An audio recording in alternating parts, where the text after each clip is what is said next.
quero deter-me num livro, em alguns capítulos,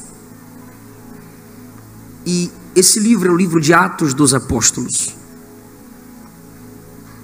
Em primeiro lugar, é o livro que os pentecostais mais se identificam.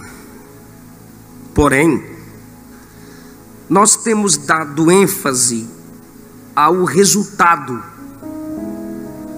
do pentecostalismo.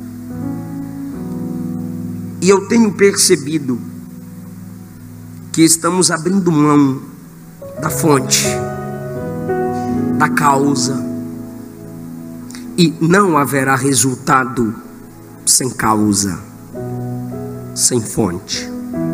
Atos 1, gostaria muito que você abrisse a sua Bíblia. Eu não sei se vai ser projetado aqui, mas é bom você se identificar com a sua Bíblia, mesmo que seja no iPad, no celular, no iPod, no tablet, no notebook.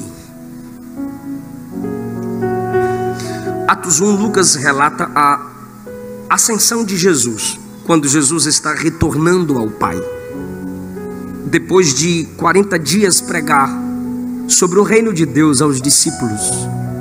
Jesus morreu na Páscoa, pois ele é o Cordeiro de Deus. Jesus ressuscitou no dia de primícias, pois é a primícia da ressurreição. E o Espírito Santo desceu no 50º dia da festa de Pentecostes. Pentecoste, costes é colheita, penté vem de penta, ou de 50º. No 50º dia, 50 dias da colheita, foi a descida do Espírito Santo. Jesus ressuscita no primeiro dia de primícias, fica na terra 40 dias pregando. Ele ressuscita no primeiro dia de primícias, fica na terra 40 dias pregando. Atos 1:3. Se ele ressuscita no dia 1, sobe no 40º, faltam quantos dias para o último dia da festa de Pentecostes? 10. Quando Jesus sobe no 40º, os homens perguntaram no versículo 6 se aquele era o tempo em que politicamente Israel seria restaurado. Jesus responde no 7 que não competia a eles conhecerem tempos e épocas que o Pai havia reservado pela sua exclusiva autoridade. Jesus não está negando que Israel seria restaurado e será restaurado. Jesus está dizendo que não pertence a eles saber sobre restauração política de Israel no tempo em que estavam. Cabia a eles saberem sobre o que Jesus diz no versículo 8: recebereis poder ao descer sobre vós o Espírito Santo, e sereis as minhas testemunhas, tanto em Jerusalém, Judeia, Samaria e até os confins da terra.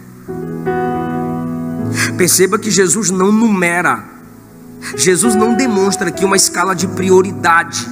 Vocês vão pregar primeiro em Jerusalém, depois na Judeia, depois em Samaria, depois nos confins da terra. Não, nanina, não. Jesus não estabelece escala de prioridade para você pregar primeiro ali, depois ali, depois ali, depois lá. Isso aqui é básico no texto. Lendo novamente, versículo 8: vocês vão receber poder ao descer sobre vós o Espírito Santo, e sereis minhas testemunhas tanto em Jerusalém como em... A instrução de Jesus não vai ser primeiro aqui e lá que espere. Não, vou pregar primeiro aqui, na minha Jerusalém, na minha casa, na minha igreja, na minha rua, na minha Jerusalém. Os outros que esperem, os outros que se exploda. Eu vou começar por Jerusalém. A gente tem que começar pela nossa Jerusalém, aí depois a gente vai para os outros. Não é isso que está escrito. O que está escrito vocês vão pregar tanto aqui quanto lá. Quando vocês receberem poder, ao mesmo tempo em que alguém estiver pregando aqui, outros estarão pregando na Judeia, outros em Samaria e outros até o confim da terra. É isso que Jesus está dizendo. Essa escala de prioridades às vezes disfarça a nossa obrigação missional. Por que você não vai? Por que você não evangeliza? Eu não prego nem na minha igreja, quem dirá na rua. No dia que eu tiver oportunidade na minha igreja, aí eu prego.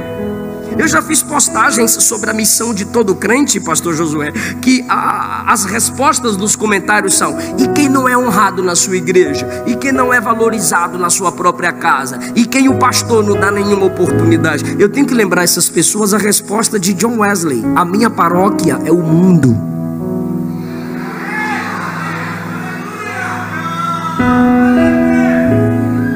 Jesus está dizendo que quando o Espírito Santo descesse, eles pregariam tanto aqui quanto lá, no mesmo tempo.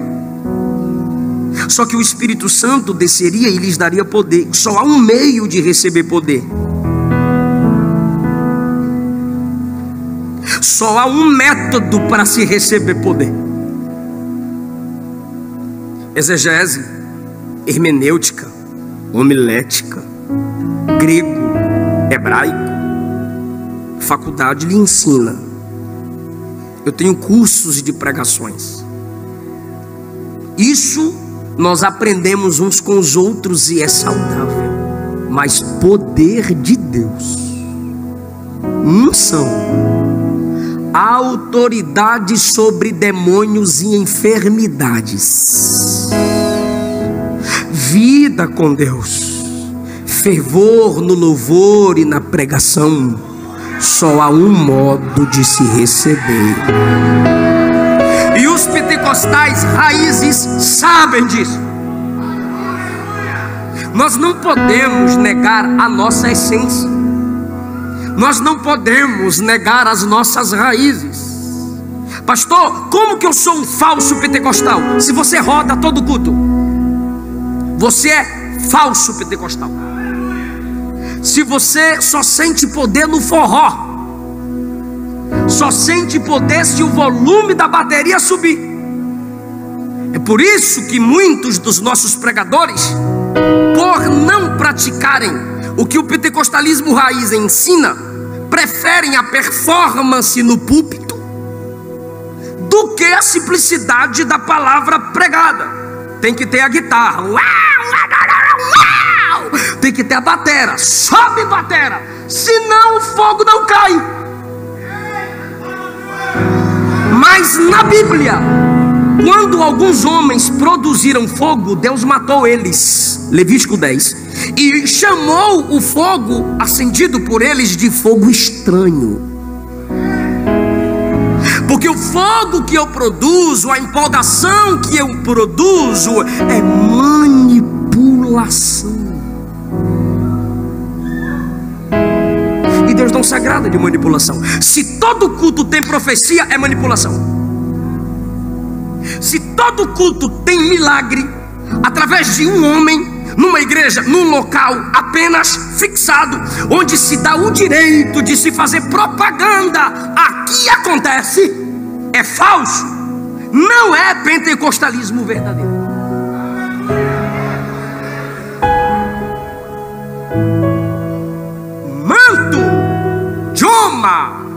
Nébia, aquelas línguas ensaiadas, enfeitadas, pensadas, são produzidas por homens. Por que tudo isso, pastor? Onde tem muita invenção, tem pouca oração. Quando eu invento, eu trabalho. Mas quando eu oro, Deus trabalha.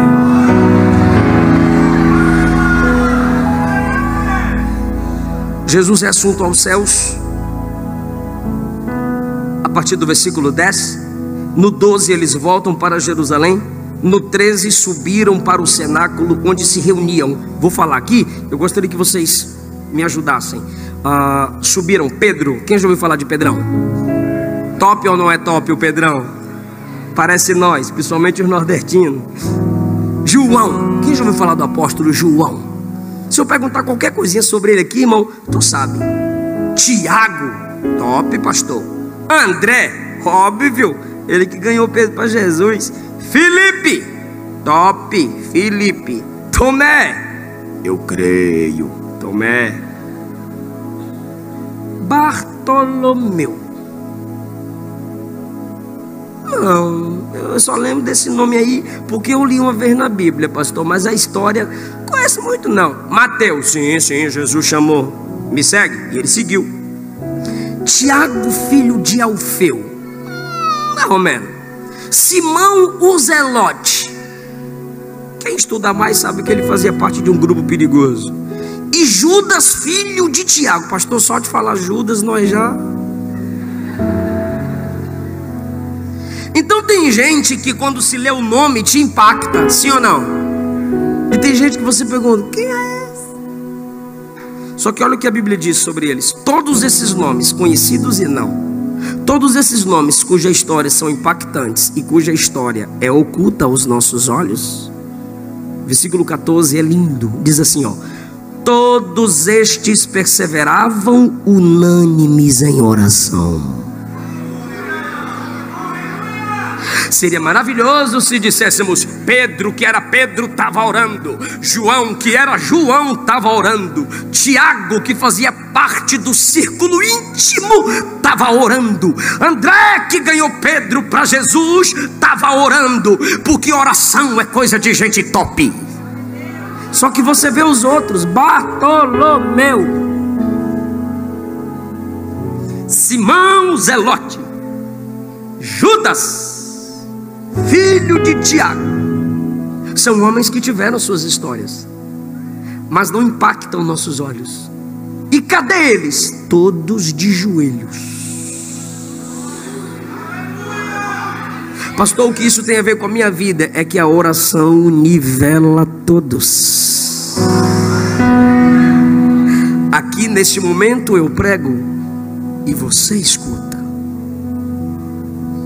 Eu te entrego e você recebe. Mas na oração é todo mundo dependente do mesmo tamanho.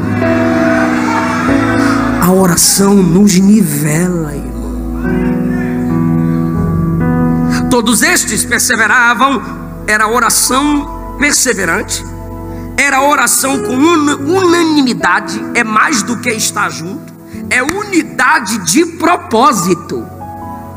Buscavam uma coisa só, em um ambiente só, com as mulheres, com Maria, mãe de Jesus, e com os irmãos dele. Eu acho lindo quando leio que os irmãos de Jesus estavam orando, porque a Bíblia diz que eles desprezavam o ministério de Jesus, chamavam Jesus de louco. Em João 7, João diz que eles não acreditavam em Jesus, mas agora estão de joelhos. Eu estou dizendo a você que Jesus enfrentou dificuldades na família dele, como todos nós enfrentamos. Jesus enfrentou resistência ministerial dentro da casa dele, como todos nós enfrentamos. Mas chegou esse tempo em que a família de Jesus está de joelhos orando, assentados orando. Quem sabe outros, como às vezes a gente se cansa de orar de joelho ou assentado, em pé, mas orando. Se bem que o costume deles era orar sentados. Outros tinham a humildade intensa e se prostravam diante da grandeza do Senhor. Outros, pelo costume unânime, em pé, se movimentando. Só que não importa a posição do corpo, a alma estava encurvada diante do soberano, todos de uma família só, buscando o mesmo Senhor. Esse é um tipo de avivamento que eu clamo para a minha casa. Esse é um tipo de avivamento que, na maioria das noites, eu coloco as mãos sobre a cabeça do Eliseu filho, da Esté Caroline, e peço a Deus que os encha do Espírito, que os regenere, que os conduza debaixo da sua graça, para reconhecerem a dependência de Deus. Mais do que riqueza, sucesso e prosperidade para o nosso lar, Eu creio que a maior alegria de um pentecostal é ver a sua família de joelho buscando a presença de Jesus. A família inteira de joelhos. Vem, Espírito, manda o Espírito sobre nós, Jesus. Segundo dia, vem, Espírito prometido. Terceiro dia, imagine eles dizendo: cumpre a profecia de Joel, que o Senhor derramaria do teu Espírito sobre servas, mulheres e servos, homens. Manda o cumprimento da profecia de Ezequiel, de que o Espírito nos daria um novo coração. A profecia de Isaías, que o Senhor derramaria água sobre o sedento. 10 dias, irmãos, clamando, 10 dias orando, 10 dias implorando pela manifestação da glória de Deus. Em Êxodo 24, Deus ordenou que Moisés subisse ao monte, e ele esperou 7 dias para que a glória de Deus se manifestasse. Aqui Jesus ordena que os discípulos fiquem em Jerusalém até que fossem revestidos de poder. Onde Jesus foi traído, negado, Jerusalém. Onde Jesus foi rejeitado, Jerusalém. Onde os discípulos foram ameaçados, Jerusalém. Onde estavam os homens que poderiam prender e matar os discípulos do mesmo jeito que fizeram com Jesus, em Jerusalém. E onde eles vão receber poder? Em Jerusalém. Onde eles serão revestidos? Em Jerusalém. Onde serão impactados para impactar? Em Jerusalém. Essa palavra brada no meu coração: na terra que me fere, Deus me capacita para eu sarar essa terra. Na terra que sou ferido, Deus me enche para que eu seja uma bênção nesse ambiente de feridas. Enquanto eles clamam, quando chega 10 dias de clamor, completando o 50º dia do Pentecostes, o texto diz no capítulo 2, versículo 1: estavam todos o quê? Reunidos. Todos quem? Estes que eu falei, 120 que sobraram. Todos dos que se reuniram no capítulo 1 permanecem. Atos 15, 1 aos Coríntios 15, Paulo diz que Jesus apareceu a mais de 500. Me ajude, a mais de 500. Está no capítulo 1. Jesus pregando e se manifestando a tantos, que chegou ao número de mais de 500. Viram sua glória, seu corpo ressuscitado, sua ascensão.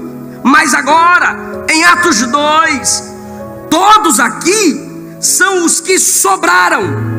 Quantos? 120 orando.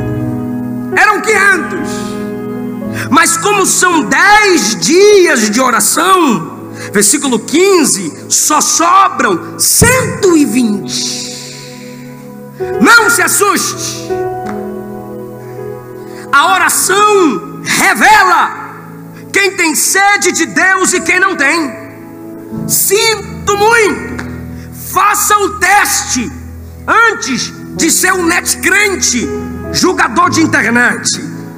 A maioria dos que cantam te amo, a maioria dos que gritam apaixonado, a maioria dos que ficam 3, 4 horas num show gospel, apaixonado por Jesus, não suportariam 24 horas de jejum. Não suportam uma campanha de oração na madrugada. Faça um show, vai lotar. Faça evento gospel, traga o coach para enriquecê-los, vai lotar. Marca a oração 5 horas da manhã. Marca. Faz o teste. Não me xingue. Faça o teste. Jesus subindo com uma nuvem gloriosa, 500. Uau! Jesus com o corpo ressuscitado e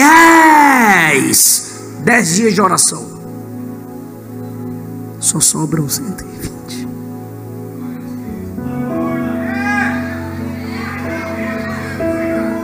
É por isso que para orar Jesus só trazia 3. Eu vou ali ressuscitar a filha de Jairo. Nós vamos contigo. Não, só vão 3: Pedro, Tiago e João. Eu vou no Monte Tabor me transfigurar. Vai todo mundo? Não, só vai 3, porque é lugar de oração: Pedro, Tiago e João. E no dia do Getsemane, quando ele foi orar: Pai, se possível, afasta de mim este cálice. Para multiplicar pão, multidão. Agora, para orar no Getsemane, Jesus deixou a maioria no pé do jardim, que era um lugar elevado. Trouxe 3, só vocês 3. Quem? Pedro. Oração não é para a maioria. A maioria quer aparecer, a maioria quer brilhar. E quanto mais você ora, ela te encolhe. E a gente não quer ser encolhido.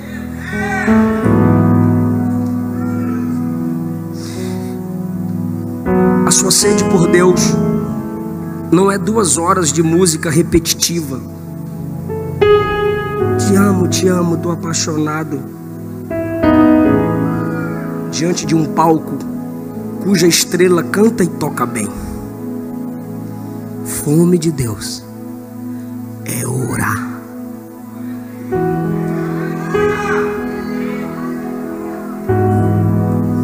De 500, sobram 120 orando. Estavam reunidos no mesmo lugar. De repente, me ajude, o quê? Quando? De repente. A gente está... É a semana do Pentecostes? É a semana do Pentecostes. Mas isso não é agendamento. Ninguém está decretando nada. Isso não é pentecostalismo. Segunda, o dia da bênção. Terça, o dia do azeite. Quarta, o dia do lenço. Quinta, o dia da vassoura santa. Sexta, o dia da vigília, do forró. Sábado, o dia da profecia e com manto. E domingo, não é assim. Ninguém controla o Espírito Santo. Ninguém manipula o Espírito Santo. Você pode fazer lavagem cerebral em quem você quiser. Pode prometer, mentir, inventar o que você quer. E tu decide se vai continuar acreditando. Pastor, como é que eu sei que eu vou continuar acreditando? É que você não abre Bíblia. Se você não abre a Bíblia, você vai continuar acreditando nos mentirosos que também não abrem a Bíblia. Agora, meu irmão, se você sabe que o Espírito Santo é soberano, é de repente. Pode ser no banho, pode ser no carro, pode ser no começo do culto, pode ser no meio da pregação, pode ser no final da pregação, pode ser voltando para casa, pode ser dormindo. Do nada, Ele te enche porque você orou. Ele te dá poder porque você orou. Ele te dá dons espirituais porque você orou. Não adianta, irmão, forçar a barra, colocar a mão na cabeça, falar um monte de língua no ouvido, mandar aumentar o som da banda, ficar falando um monte de linguinha no ouvido, igual alguns católicos fazem. Maria, Maria, Maria, Maria, vai falando. Não, não, não, não. É de repente. Ele sabe a hora, Ele sabe o dia. Ele dá o dom a quem quer, na hora que Ele quiser. Ele é soberano em nos capacitar. De repente. Pastor, como é que eu faço para ser cheio do Espírito Santo? Oração. Primeira coisa, oração. Segunda coisa, não agende, não determine nada, não decrete nada. Ore esperando, espere orando. Ore esperando, espere orando. Continue esperando. Quando você menos imagina, Deus bradará, Deus te encherá, Deus te capacitará. Pode ser hoje, pode ser agora. O que é isso, pastor? Pentecostalismo. Essa é uma marca do pentecostalismo.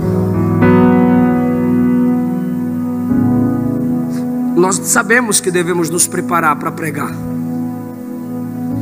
mas quando você pisa o pé no culto, Deus te dá uma mensagem do coração dele para o coração de alguém, de repente. Sinto muito, critique quem quiser, converse com os pregadores pentecostais. Tem dias que a gente chega, pastor Lenilson, pastor Júlio sabem disso. Você tem 3 preparadas e o coração está ardendo, e o joelho está batendo no outro, igual o Belsazar. O que eu prego, o que eu prego, o que eu prego, o que eu prego, o que eu prego. E Deus dá a direção num louvor, numa saudação, num testemunho, de repente. Porque quem vive uma vida de oração não determina um calendário para Deus. Pentecostalismo não funciona dentro de uma grade, dentro de uma programação acorrentada. Temos nossa programação, temos nossa organização, mas temos a sensibilidade para saber por onde Deus está fluindo, através de quem Deus está fluindo. Até aqui a mensagem foi, até ali ela continuará. Esta é a canção que arde no peito. Subiu, tocou Deus, sim ou não? É preciso haver entre nós uma vida de oração para alcançarmos essa sensibilidade. O povo foi cheio do Espírito Santo em Atos 2. De repente veio do céu um som, do céu um som, como de um vento impetuoso. O que é um vento impetuoso?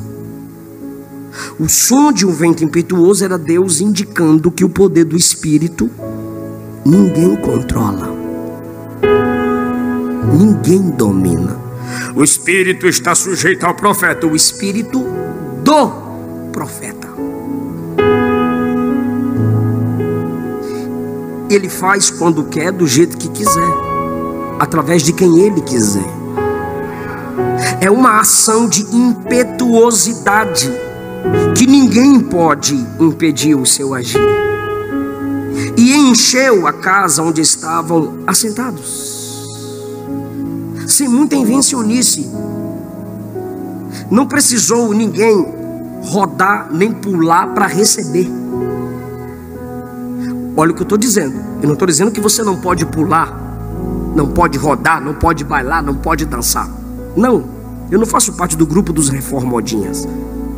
O que eu estou querendo dizer é que eles não precisaram inventar nada para receber. Estavam simplesmente orando assentados. De repente aconteceu. Não somos nós quem produzimos. Ele enche a casa. E apareceram distribuídas entre eles línguas repartidas como que de fogo. Isso aqui é estranho, mas houve uma manifestação visível sobre a cabeça de cada um deles, evidenciando a ação do Espírito que se manifesta como fogo na Bíblia, gerando aquecimento, purificação, pois o fogo alastra, purifica, ilumina. E pousou sobre cada um deles. Lembra, todos orando no versículo 14 do capítulo 1. Se todos se reúnem para orar num só propósito, busca pelo Espírito, todos agora são alcançados por esse Espírito que desceu. Mas aqui eu preciso ouvir a igreja. Houve um som, sim ou não? Pentecostais, me ajudem. Houve um som, sim ou não? E esse som foi uma evidência da entrada, da manifestação de quem? Do Espírito Santo. Versículo 4. Todos ficaram cheios. A palavra cheios aqui é controlados. A palavra controlada aqui é dominado. Dominado é empoderados e apoderados. apoderados. Pastor, o que é isso? É que Ele vem te reveste, é que Ele vem se apodera de nós. Irmão, receber o enchimento do Espírito é mais do que manifestações visíveis, é Ele se apoderar de nós. Se apoderar é dizer: é meu. Se apoderar é dizer: eu habito aqui, eu enchi esse aqui, eu enchi essa mulher, pertence a mim. Aleluia! O Espírito se apoderou deles.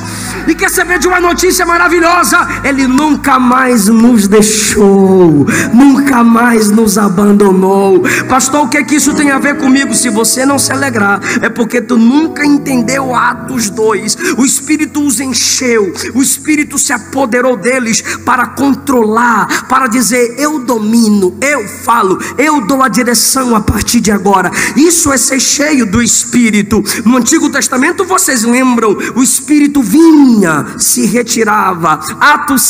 Gênesis 6, o Espírito se retirou da face da terra. 1 de Samuel capítulo 15, o Espírito se retira de Saul e se apodera de Davi. Quando ele se manifestava nos profetas de um reino, ele não se manifestava nos profetas de outro. Um dia, um camarada deu um murro na cara de outro profeta, dizendo assim: ó, por onde o Espírito saiu de mim para falar por tu?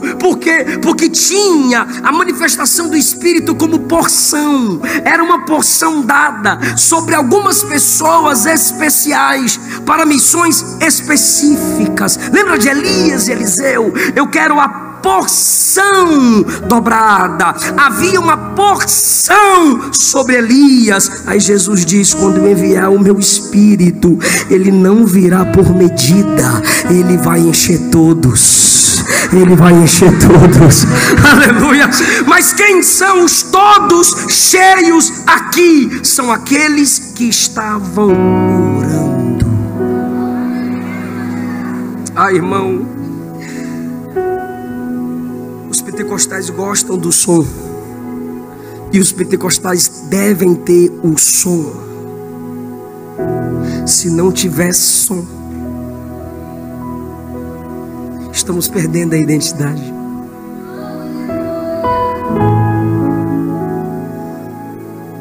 Se não tiver o barulho, estamos perdendo a identidade.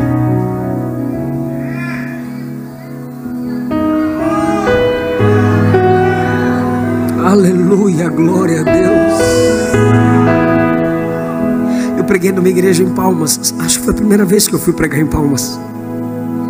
E eu estava na introdução da mensagem. É claro que o barulho, como a gente está fazendo aqui, escuta a palavra e reage com glória a Deus alto. É o nosso som. Só que enquanto eu pregava, tinha um camarada à minha direita. Glória, glória, glória, glória a Deus! E a igreja era pequena, e a voz dele ecoava. E eu aqui na introdução, como vocês viram, como eu começo. E ele era 3 de vez. Glória, glória, glória, glória. É 4. Deus!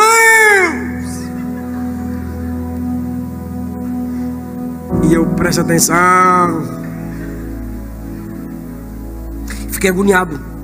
Acabou o culto, eu falei pra Luana: amanhã eu pego ele.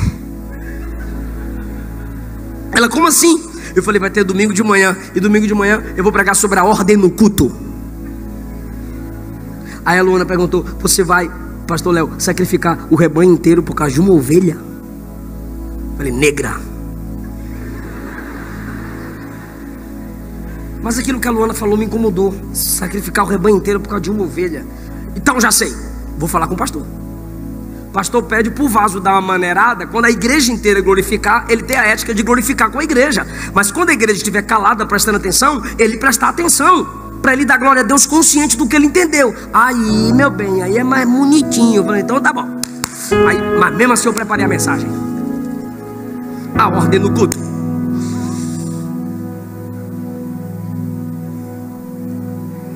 Quem veio me buscar no hotel?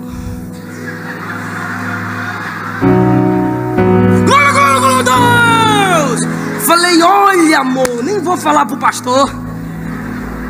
eu já falo para ele. Ela, Deus é bom, meu bem. Ele abriu a porta para mim, aleluia. Abriu a porta para Luana, toda hora dando glória a Deus. Irmão, nós somos pentecostais. O som da adoração, da glorificação, glória a Deus, aleluia, amém. Mas tem umas coisas que a gente tem que dar umas maneiradas, irmão. E ele pegou, Deus, e todo empolgado. Eu falei, agora, Jesus. Quando eu coloquei o cinto para bater de quina, ele olhou para mim, varão. Falei, pois não, varão. Ele disse, eu era alcoólatra, tinha uma vida drogada, batia na minha esposa quando chegava tarde do culto. Sou novo convertido. E ontem, quando o irmão ia subir da tribuna para pregar, o pastor me disse, conduz ele ao púlpito, porque um dia você vai pregar como ele. Naquele momento, pastor, eu lembrei de onde eu era e onde Deus me colocou, ouvindo sua pregação e ainda receber uma palavra como essa. Quando ele disse isso, eu já estava quebrado. O Espírito Santo falou dentro do meu coração: só reconhece o valor da gratidão quem não esquece de onde eu o arranquei. Então às vezes você pode me incomodar com o barulho do teu glória, mas Deus sabe a resposta que Ele te deu. Você sabe de onde Deus lhe arrancou. Entendeu a palavra? Que é de Deus. Você é pentecostal, pode adorar, pode fazer um movimento de adoração a Ele.